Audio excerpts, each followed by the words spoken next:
About 41 times. The words mercy, peace, and compassion are mentioned about 355 times.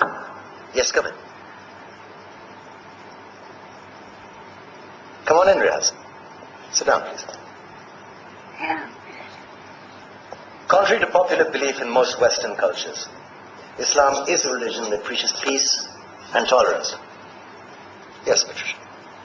If Islam truly is a religion that preaches peace, then how come the world's most troubled spots, the West Bank, Afghanistan, Pakistan, Iraq, they're all plagued with Islamic terrorism? Well, that depends on your definition of terrorism. Some might argue that the U.S. invasions of countries like Iraq and Afghanistan are also acts of terrorism. No, those were acts of war to get rid of despotic regimes. Or a means of getting at a country's oil.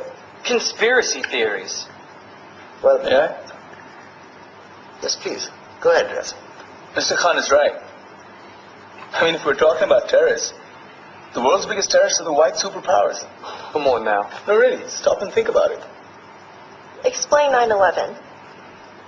Okay. Do you know how many people died in the Twin Towers strike?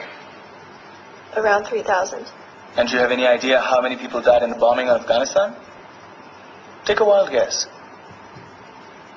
More than 15,000 people died. And that's just conservative figures. About 50,000 tons of explosives were dropped on innocent civilians. Men, women, children. Yeah, but that was because of the Taliban. Now that you brought it up, did you know that the Taliban was a creation of the CIA to fight the Russians? Whatever. They were still harboring terrorists. Yeah, right. Terrorists that were never found. Just like the weapons of mass destruction that were never found in Iraq. Do you want to get into the death toll in Iraq? 500,000 civilians and counting. And what do Britain and America say when they don't find these weapons? It's simple. They just say sorry. And still refuse to relinquish control of these countries. What are you trying to say? What I'm trying to say is that just because you're American, wear a fancy suit, and call yourself the president, doesn't make you any less of a terrorist. I'm saying that if you don't stop meddling in other people's countries, you will face a backlash. If Muslims like you feel that way, then why don't you get out of our country?